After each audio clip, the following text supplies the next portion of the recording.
আসসালামু আলাইকুম ওয়ারাহমাতুল্লাহি ওয়াবারাকাতুহু। প্রিয় দর্শক শ্রোতা, আজকে আমরা জানব সূরা সাবাহ আয়াত ২০ থেকে ২৯। জানব এই আয়াতগুলো আমাদের জন্য কী বার্তা বহন করছে। বিসমিল্লাহির রহমানির রহিম। আর তাদের উপর ইবলিস তার অনুমান সত্য হিসাবে প্রতিষ্ঠিত করল। ফলে তাদের মধ্যে মুমিনদের একটি দল ব্যতীত সকলেই তার পথ অনুসরণ করল। এদের উপর শয়তানের কোনো আধিপত্য ছিল না। তবে কে পরকালে বিশ্বাস করে এবং কে তাতে সন্দেহ করে তা প্রকাশ করাই ছিল আমার উদ্দেশ্য।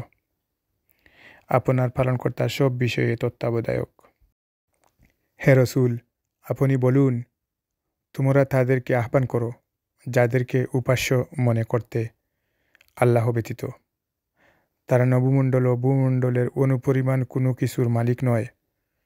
এতে তাদের কোনো অংশও নেই এবং তাদের কেউ আল্লাহর সহায়কও নয়। যাকে আল্লাহ অনুমতি প্রদান করেন সে ব্যতীত অন্য কারো কোনো সুপারিশ আল্লাহর সামনে কাজে আসবে না। পরিশেষে যখন তাদের অন্তর থেকে ভয় দূর করে দেওয়া হয় তখন তারা বলে, তোমাদের প্রতিপালক কি বলেছেন? তারা উত্তর দেয়, সত্য কথা বলেছেন এবং তিনি সুমুচ্চ মহান। হে নবী, আপনি বলুন, নবমণ্ডল ও ভূমণ্ডল থেকে কে তোমাদেরকে রিজিক দান করেন? বলুন, আল্লাহ। আমরা অথবা তোমরা সৎপথ অথবা স্পষ্ট বিভ্রান্তিতে আছি। হে নবী, আপনি বলুন, আমাদের অপরাধের জন্য তোমরা জিজ্ঞাসিত হবে না এবং তোমাদের অপরাধের জন্য আমরা জিজ্ঞাসিত হব না। বলুন, আমাদের পালনকর্তা আমাদেরকে সমবেত করবেন, অতঃপর তিনি আমাদের মধ্যে সঠিকভাবে ফয়সালা করবেন। তিনি ফয়সালাকারী সর্বজ্ঞ।